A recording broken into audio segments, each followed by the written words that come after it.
मन रे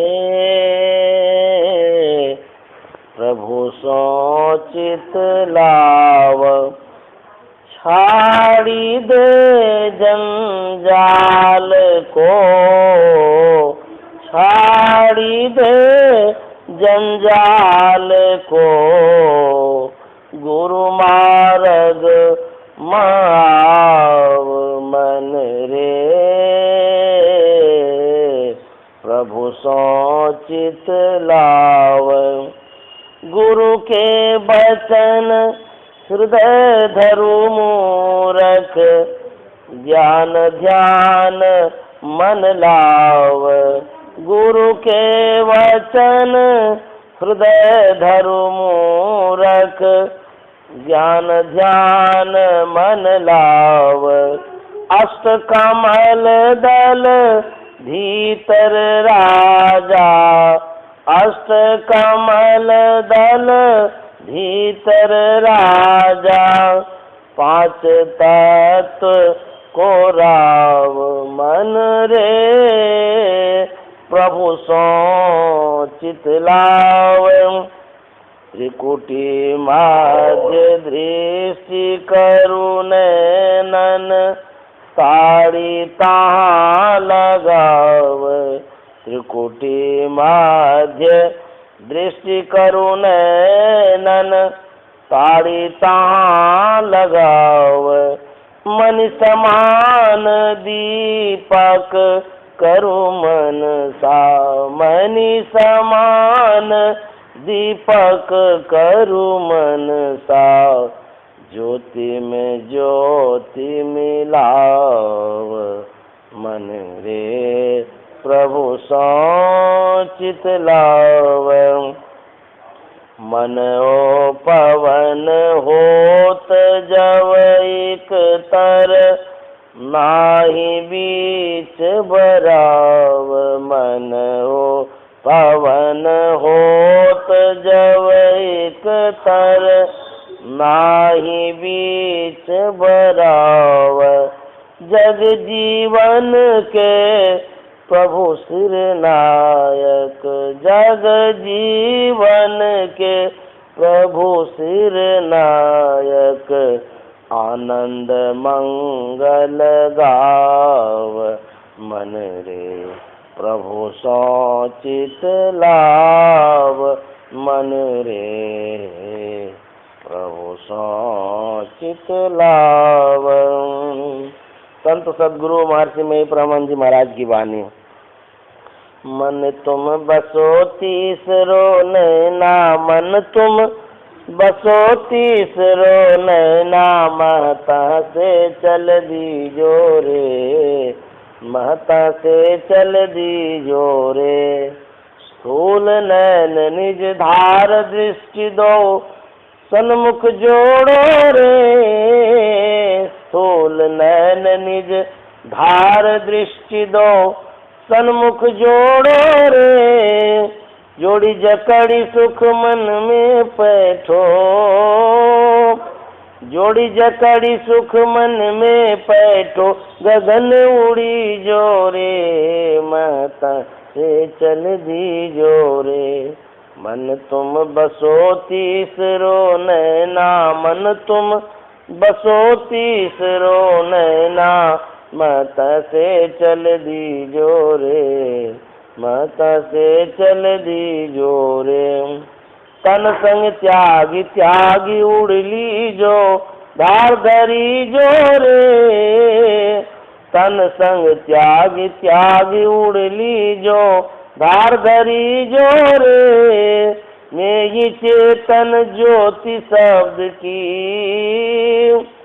मैं ही चेतन ज्योति शब्द की, सो पकड़ी जोरे, माता से चल दी जोरे।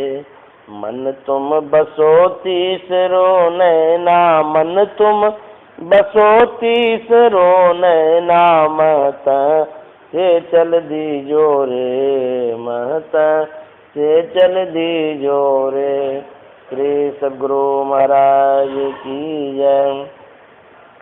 नमामि अमित ज्ञान रूपम कृपालम अगम बोध दाता सुबुद्धि निधि विशालम क्षमाशील यति धीर गंभीर ज्ञानम धर्मकील दृढ़ धीर समधीर ध्यानम जगत तानकारी अघारी उदारम भगत प्राण रूपम दया गुण्य पारम नमो सद्गुरु ज्ञान दाता सुस्वामी नमामि नमामि नमामि नमामि।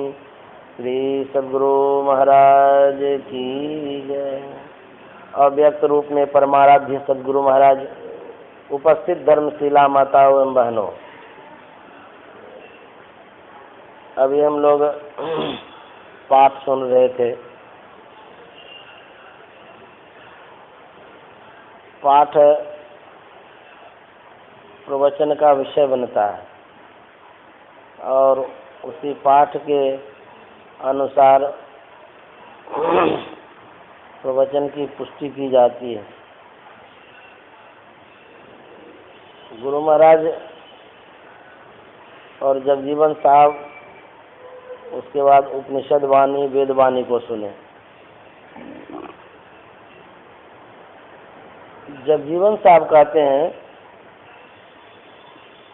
मन रे प्रभु सौ चित लाव, छाड़ी दे जंजाल के गुरु मार्ग में आओ।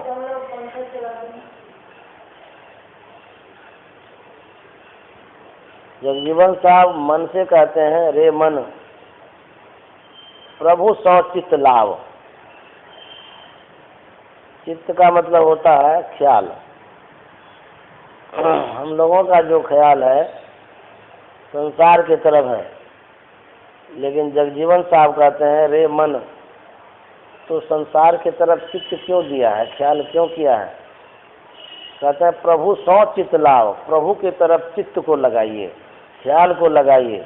छाड़ी दे जंजाल को गुरु मार्ग में आओ। संसार की तरफ जो कुछ भी है कहते सब कुछ छोड़ दीजिए, ये सब जंजाल है, तो गुरु मार्ग में आओ। गुरु के रास्ते में आने के लिए कहते हैं। गुरु का जो रास्ता है वो सही रास्ता है। एक संत हुए हैं काष्ट जीवा स्वामी, वो कहते हैं, अनगढ़ मत है पूरों का, यहाँ न काम धतूरों का। गुरु का जो रास्ता है कहता अनगढ़ रास्ता है। अनगढ़ का मतलब होता है जो गढ़ा हुआ नहीं हो, नेचुरल जिसको कहते हैं, प्राकृतिक। तो गुरु का रास्ता बनाया हुआ नहीं है, वो बना हुआ ही है। कहते हैं वो पूरों का मत है, पूर्ण लोगों का मत है वो। यहाँ न काम धतूरों का। कहते हैं धतूरा एक वो पौधा होता है जिससे कोई काम नहीं होता है, नशीली बीज उसमें होती है। कहता है जो और मत है, अर्थात संत मत को छोड़ करके, पूर्ण मत को छोड़ करके जितना मत है सब कचरा वाला है।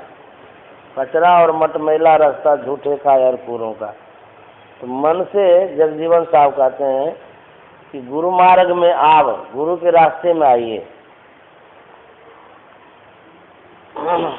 संत कबीर साहब कहते हैं, मेरी सूरत सुहागिनी जागरी, क्या तुम सोवत मोह नींद में उठ के भजनिया में लागरी। कहते हे सूरत तुम जगो, अर्थात हम लोगों का जो ख्याल है सो गया है, संसाराभिमुख हो गया है। उठाने के लिए कहते हैं, जगाने के लिए कहते हैं। संत राधा स्वामी साहब कहते हैं,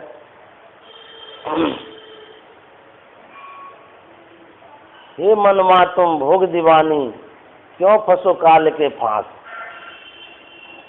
जल्दी से अब मुख को मोरो, अंतर अजब बिलास। कहते हैं जल्दी से मुख को मोड़िए, अर्थात हम लोगों का जो मुख है बहिर्मुखी है, कहता अंतर्मुख करने के लिए। क्यों फंसो काल के फांस, काल जो है फांस लगा कर रखा है। चिड़िया बजाने वाला जाल लगा के रखता है ना चिड़िया फंसाने के लिए, कहते हैं उसी तरह से काल जो है ना वो अपना जाल लगा के रखा है, महीन जाल लगा के रखा है। और वो ऐसा जाल है कि सब फंस जाता है। कहते हैं उस जाल में जब फंसेंगे तो बहुत दुख होगा, उस जाल से निकलिए। गुरु महाराज कहते हैं माघ भूखा बाघ काल के मुख पड़ो है बावरे, होश कर चेतो सवेरे, बचो ध्यान के दावरे। होश कर चेतो सवेरे, बचो ध्यान के दावरे। काल मुख से नींबू की भागो, ध्यान के बल भाई रे। ऐसो अवसर खोइयो तो रोइयो पछताई रे। ऐसो अवसर खोइयो तो रोइयो पछताई रे। गुरु महाराज कहते हैं माघ भूखा बाघ काल के मुख पड़ो है बावरे। जैसे भूखे बाघ के मुंह में कोई पड़ जाए जीव तो निकलना बड़ा मुश्किल है। बाघ भूखा है, उसके मुंह में पड़ा तो बहुत कठिन काम है निकलना। गुरु महाराज कहते हैं ये काल जो है ना भूखा बाघ के समान है, मुंह में ले लिया है। एक सांप है, जिस सांप के मुंह में मेढक पड़ा है, आधा धर तो चला गया भीतर, मुंह बाहर है। मेढक के सामने जब कीड़ा पतंगा आता है तो उसको खाना चाहता है, वो खुद मुंह में पड़ा है और दूसरे का आहार बना रहा है। कहते उसी तरह से हम लोगों का वही हाल है। हम लोग काल के जाल में पड़े हुए हैं, कब काल दबोच लेगा कोई ठिकाना नहीं है। लेकिन संसार की तरफ जो मुंह है, जैसे संसार के वस्तुओं को देखते हैं उधर आकर्षित हो जाते। पता नहीं है कि हम मुंह में पड़े हुए हैं और दूसरे मुंह में लेना चाहते हैं। वही हम लोगों का हाल है। कहते हैं काल के मुंह में पड़े हुए हैं, कैसे बचेंगे? गुरु महाराज कहते हैं बचो ध्यान के दावरे। दाव मना होता है भेद, तरीका, पेंच उसको बोलते हैं।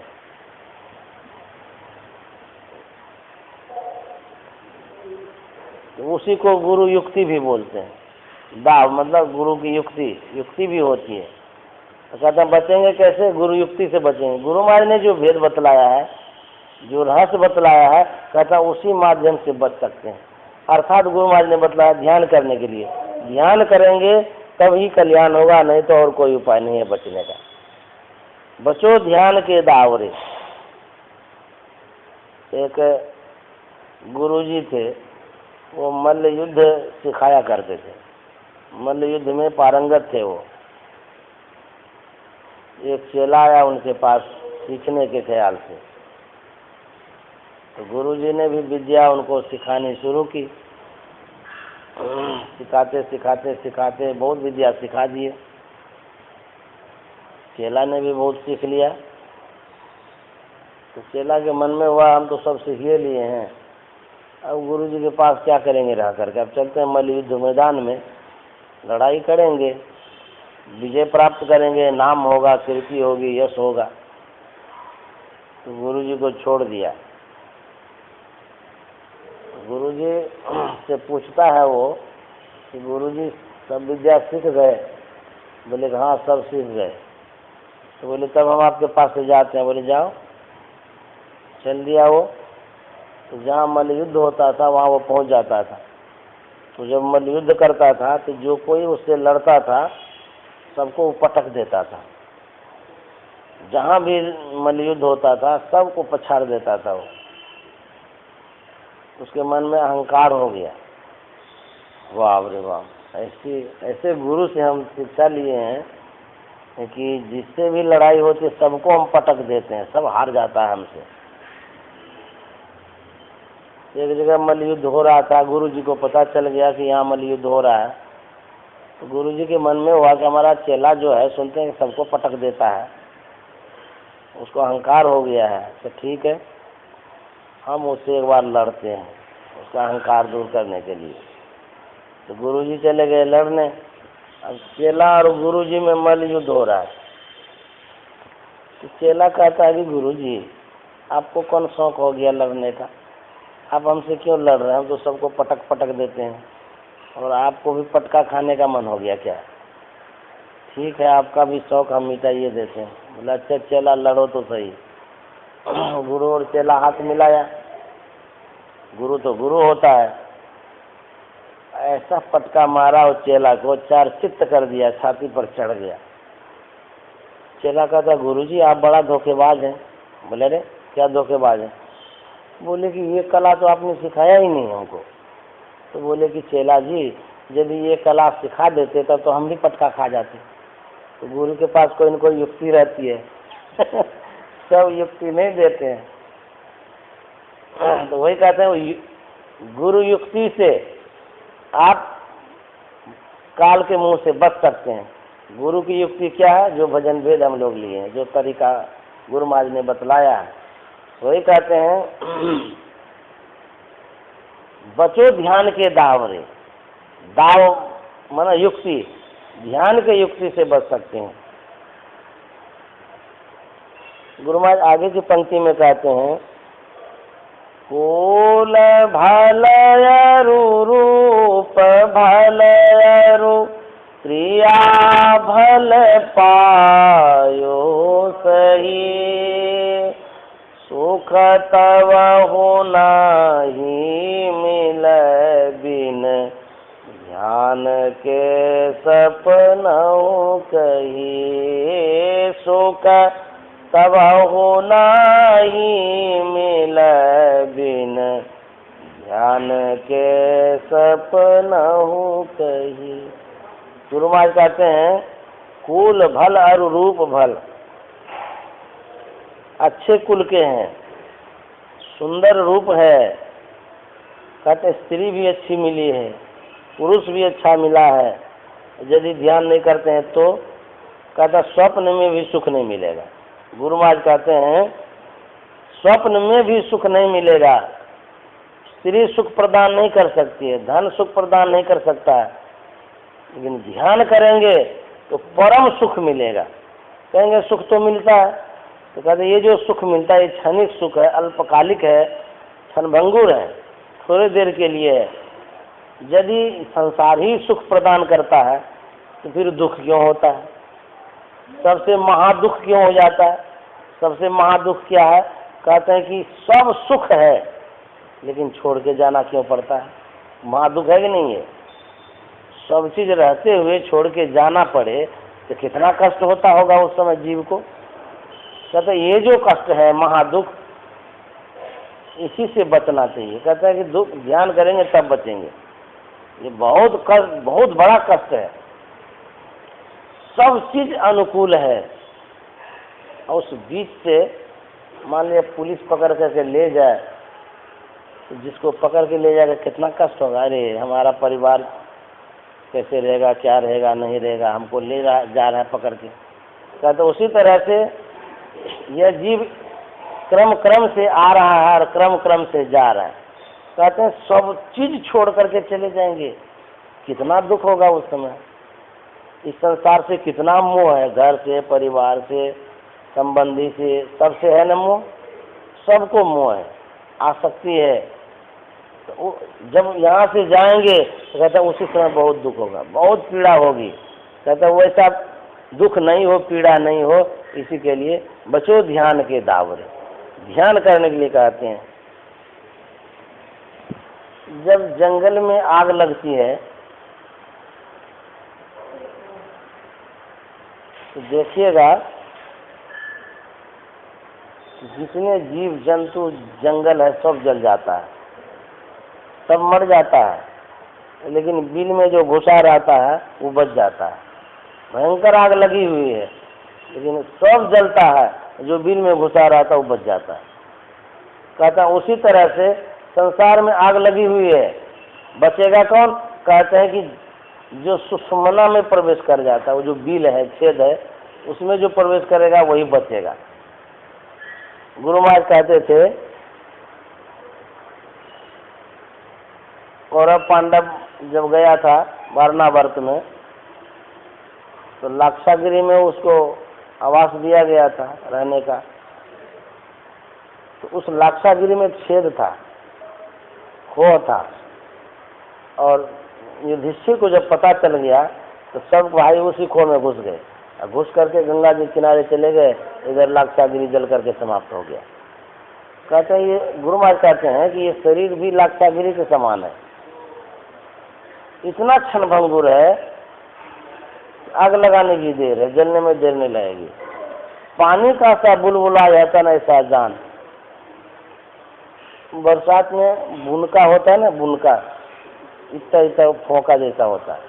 कहते हैं वो बनता तो है लेकिन फूटने में देर नहीं लगती है, एक क्षण में फूट जाता है। कहते यह तन ऐसा जान, कहते ये शरीर भी ऐसा ही जानिए, इतना क्षणभंगुर शरीर है।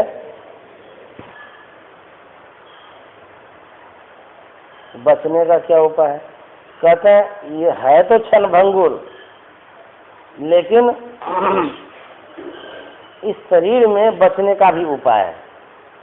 कहते हैं एक छेद है, एक रास्ता है जिस रास्ते से हम निकल सकते हैं।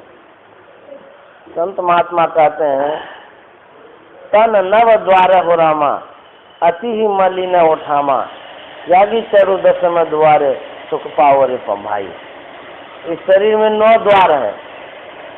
जीव जब निकलता है शरीर से तो सर्वसाधारण जीव 9 द्वारों से निकलता है। तो कहते हैं वो कैसा द्वार है? कहते हैं पूर्ण अंधकार। इस तन के 9 द्वार में पूर्ण अंधकार, श्रुति फंसी है मंजार बजो साध के।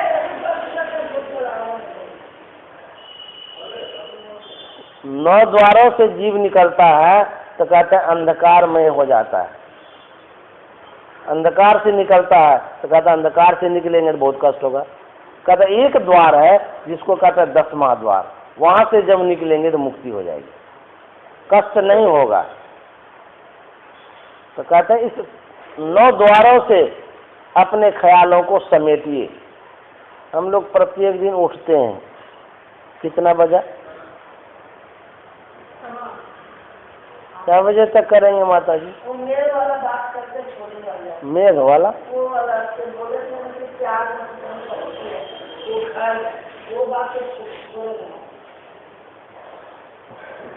ये तो मन का भाव है, निकलता है मन से।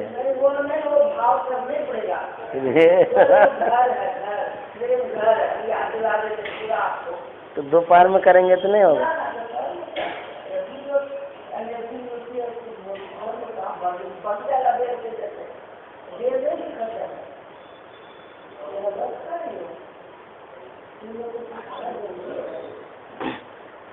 जानते हैं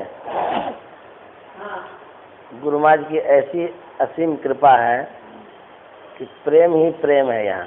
नहीं वो बात तो आपको बोलने पड़ेगा, वो बदलेगा नहीं खत्म कर दिए। तो हमको इतना पसंद आया, हम 7 साल को कभी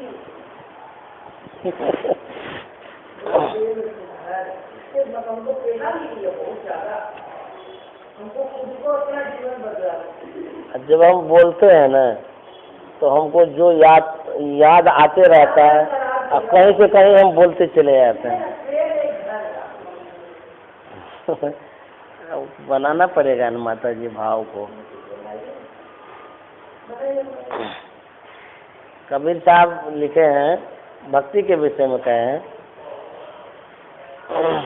प्रेम भक्ति का गेय है ऊंचा बहुत एकांत, शीश उतारे पग धरे तब पहुंचे घर संत। प्रेम कहते हैं क्या है? भक्ति का घर है। कोई भक्ति करता है प्रेम नहीं है तो कहते हैं वो बेघर भक्ति है। मान लीजिए किसी के पास घर नहीं हो तो उसको कष्ट नहीं होगा? जिसके पास घर नहीं है तो कितना कष्ट होगा? रहने का होगा, सोने का होगा, बैठने का होगा, सब तरह का कष्ट होता है। और जिसके पास घर रहता है तो घर रहने से सब सुख सुविधा मिलती रहती है। कहते मान ली कोई भक्ति करता है अब प्रेम नहीं है तो कहते वो बेघर भक्ति है। तो भक्ति के साथ प्रेम होना चाहिए। तो गुरु महाराज कहते हैं अपने गुरु महाराज से, प्रेम भक्ति गुरु दीजिए बिनवों कर जोरी, पल पल छोअन छोड़िए सुनिए गुरु मोरी। प्रेम की याचना करते हैं, मांगते हैं।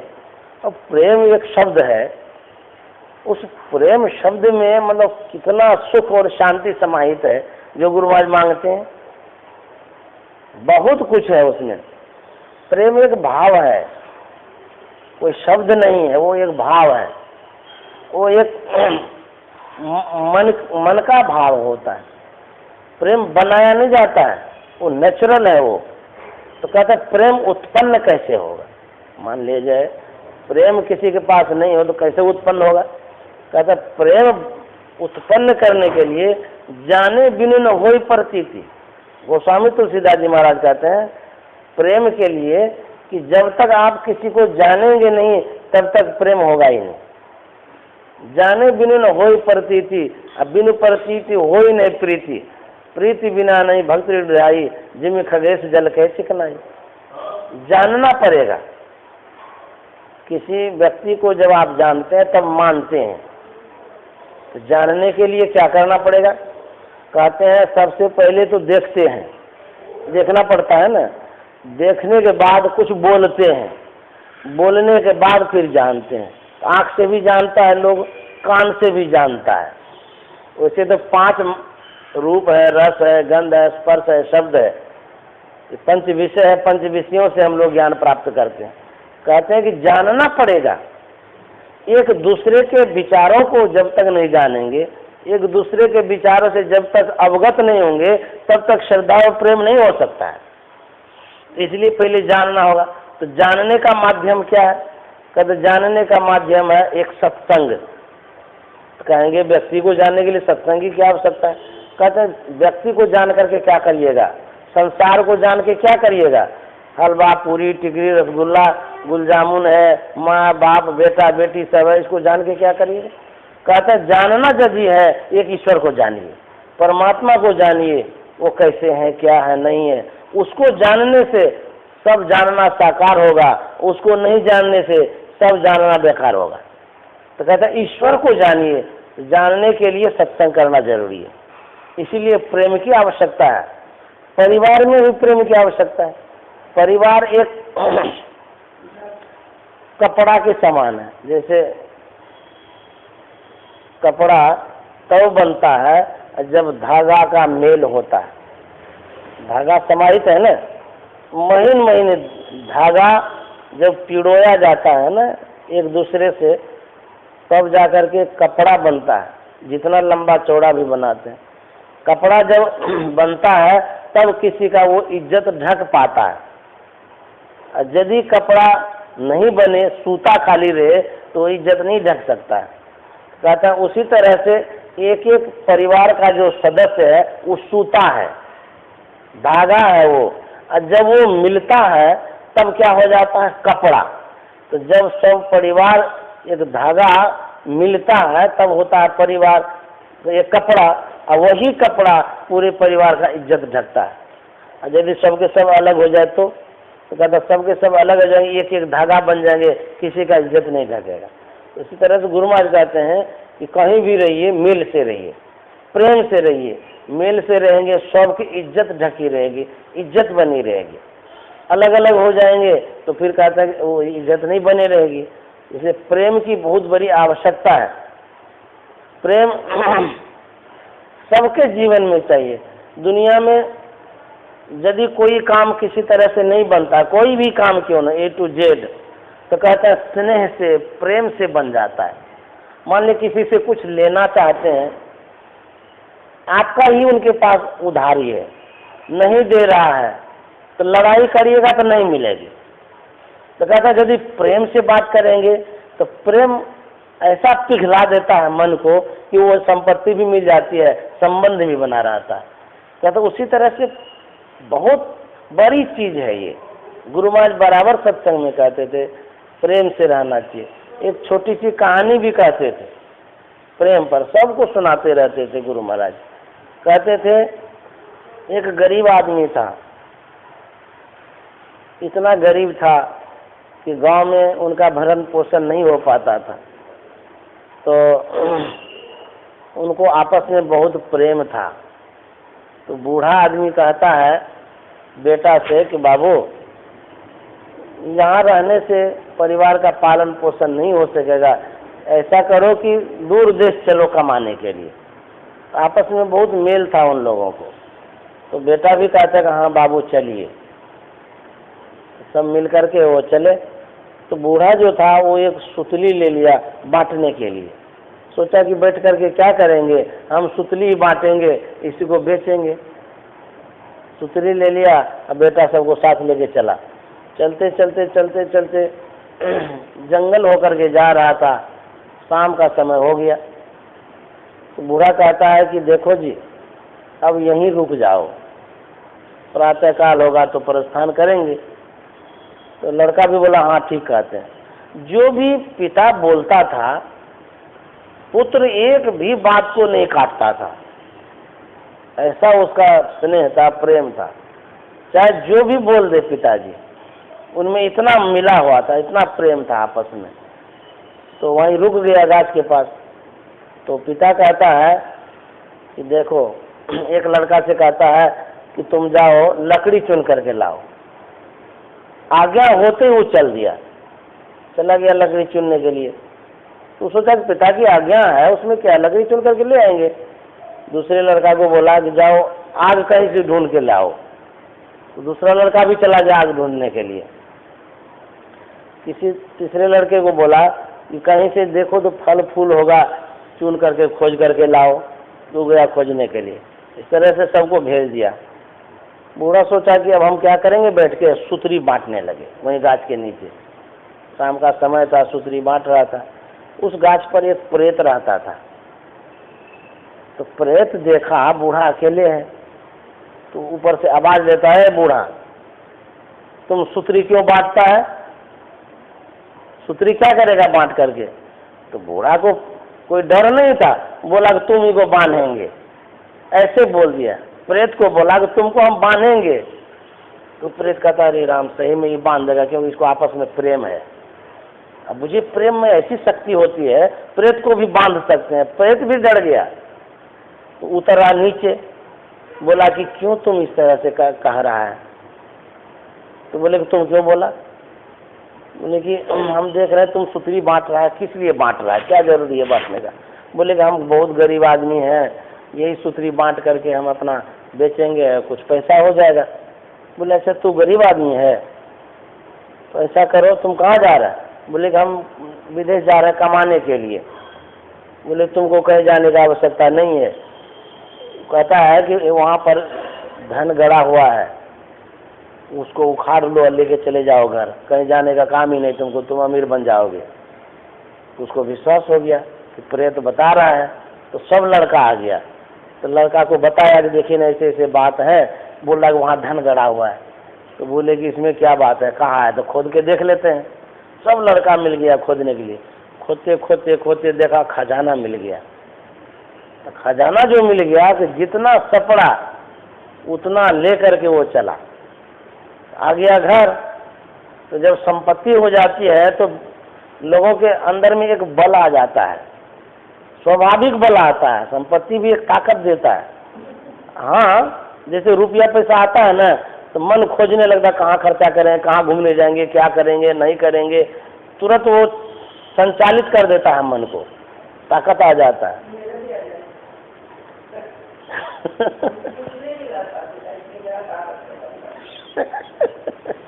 सुनिए, तो वो सोचने लगा अब क्या करेंगे नहीं करेंगे। सोचा घर मकान बना लेंगे, खाने का ढेर सामान मंगा लेंगे, सब इकट्ठा कर लेंगे। तो जब कोई काम करता है तो लोग तो जान जाता है कि क्या काम कर रहा है। अच्छा, कोई भी काम करता है, धन संपत्ति लगती है, तो लोगों को, गांव के लोगों को पता रहता है कि इनके पास कितनी संपत्ति है। तो वो जो कारोबार शुरू कर दिया तो गांव के लोगों को लगा कि अरे ऐसे कैसे करने लगा, इनके पास तो रुपया पैसा था नहीं। एक दूसरे से बोलने लगा तो बोला कोई न कोई बात है। चलो पूछने के लिए। तो गया पूछने के लिए, सरल हृदय का आदमी था, सब बात बता दिया, ऐसे ऐसे हमको धन मिला। उसी गांव में एक चतुर आदमी था, वो सोचा इसको ऐसे ऐसे मिला तो हम भी ऐसे करेंगे। उसको भी कई वो लड़का था, वो भी सब सुन लिया था, तो अपना लड़का लेकर के उसी होकर के चला वहीं। चलते चलते चलते सब वहाँ पहुँच गया, और बूढ़ा जो है ना वो भी ले लिया था सुतरी बांटने के लिए। तो उसी गाछ के पास रुका, तो बूढ़ा कहता है एक लड़का से कि जाओ लकड़ी लाने के लिए। उसको आपस में प्रेम नहीं था, तो बोले पिताजी लकड़ी क्या करेंगे। अब ले आज्ञा दिया लकड़ी लाने को, कहता लकड़ी क्या करेंगे। बोले तुम जाओ न लाने के लिए, हम कहते हैं ना। तो लड़का सोचता है कैसा आदमी है, लकड़ी क्यों लाएंगे, फालतू समय बर्बाद करेंगे, यहाँ जंगल में लकड़ी का क्या काम है। दूसरे लड़के को बोला कि जाओ तुम आग लाने के लिए। तो कहता आग क्या करिएगा, खाने पीने का तो कोई सामान भी नहीं लाए हैं, बनाना भी नहीं है, तो आग क्या करेंगे आप, कोई ठंडी का मौसम थोड़ा है जो आग सकेंगे। वो भी बात नहीं रखा, कोई लड़का उसका बात नहीं रखा। वो बूढ़ा सुतरी बांटने लगा ऐसे ही। तो उस प्रेत जल गया, ये आया है आदमी चालाक है। तो कहता अरे सुतरी क्यों बांटता है। बोलता कि तुमको हम बांधेंगे, क्योंकि सब सीख लिया था। तो बोला अच्छा तो हमको बांधेगा, इतना मार मारेंगे भागता है कि नहीं अभी यहाँ से, तुमको आपस में मेल नहीं है, प्रेम नहीं है, जाओ यहाँ से नहीं तो मार देंगे सबको। डर के मारे सब भाग गया। तो गुरु महाराज कहते थे कि मेल होने से बल बढ़ता है, ताकत भी बनता है आपस में। इसीलिए गुरु महाराज का प्रेम भक्ति गुरु दीजिए, बिनमो कर जोरी, पल पल छोहन छोड़िए, सुनिए गुरु मोरी। गुरु महाराज से प्रार्थना करते हैं कि हमको प्रेम दीजिए, आपस में प्रेम बना रहेगा। तो प्रेम में क्या समाहित है, कहता है उसमें सब सुख समाहित है, शांति भी समाहित है, चैन अमन भी है उसमें। इसीलिए सबसे प्रेम रखना चाहिए, सबसे प्रेम बना करके रहना चाहिए। कभी कभार होता है आपस में बहुत बर्तन रहता है तो आवाज भी होती है, कहते हैं लड़ जाता है, धनमन होता है। तो कहते हैं कि इतनी आवाज हो कि दीवार के उस पार नहीं हो। दीवार के उस पार हो जाएगा तो लोग जान जाएंगे कि बर्तन तब बोलता है जब बर्तन खाली रहता है। तो जब बर्तन खाली रहता है, इस बात को पड़ोसी जान जाता है तो हम लोगों को कमजोर समझता है, इसके बर्तन में खाने का सामग्री नहीं है, गरीब हो गया है। तो बंगाल में कहता है जब चावल भरा रहता है बर्तन में तब तक वो काम करने नहीं जाएगा, जब चावल देखता खाली हो रहा है तब जाएगा काम करने के लिए। तो उसी तरह से कहना बर्तन में आवाज नहीं होनी चाहिए, यदि आवाज भी हो जाए तो दीवार के पार नहीं होनी चाहिए। हम लोग आपस में इतना प्रेम मिल करके रहे कि दीवार के पार आवाज नहीं होनी चाहिए। दीवार के पार जाएगा तो लोगों को लगेगा कि कमजोर है, ये दबोच लेगा, दबा देगा।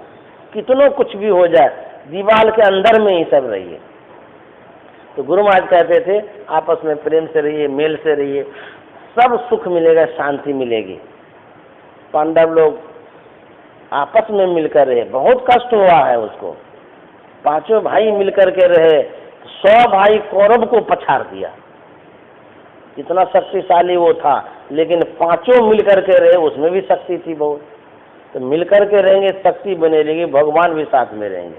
इसलिए आपस में सबको मिलकर रहना चाहिए, बच्चा हो बूढ़ा हो कोई भी हो, सब मिलकर रहिए, खुशी से रहिए, आनंद से रहिए। खाली कहते रहेंगे अब भूख लग गई है, खाना भी तो पड़ेगा। श्री सदगुरु महाराज।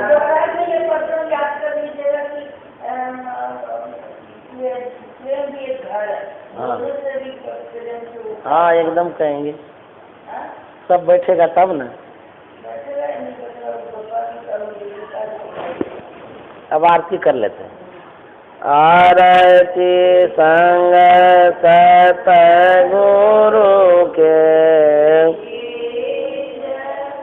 अंतर जोत होतल लीजे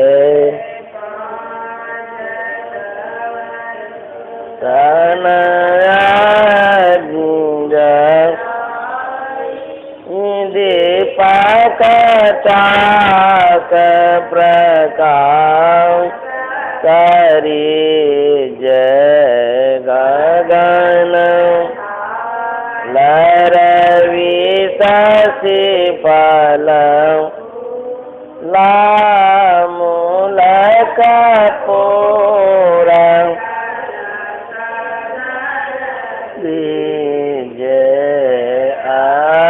अक्षत नभतारे मुक्ता पुष्पमालयि हार गोहि जैसे निशान मीठा रूप दीप सवती जय झलक मन मीन मजीरा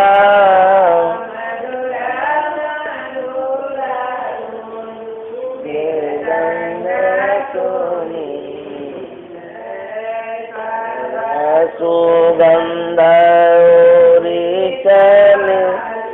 आकाश मधुक कमल खेली गोनीली जय निर्मल सजरत घटमा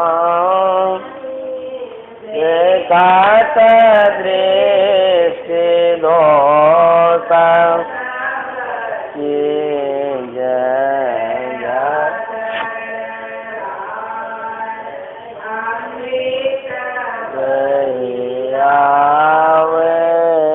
सतमत अमर रसनी जय प्रीति और सूरत मतवा जर जरे उमरी अमीर करी जय कोट मान चल के जय उजाले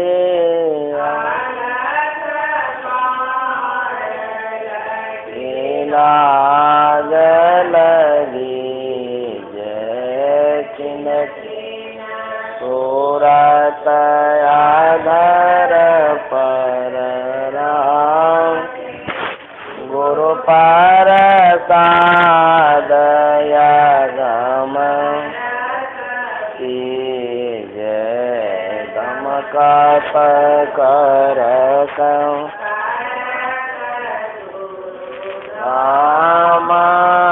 उलटिया लाल तू तनती जय आरती मंदिर में की जय देशियो गल कर सन मुख जय चमके सूक्ष्म उज्ज्वल ब्रह्म ज्योति अनुपम लखनी जय जगमग मगरूप ब्रह्मंडा निरखी निरखी जो तजली जैसा दसूरतया व्यास सरल कर करी रसवद गईली जय योगति काया भाव ब्रह्म में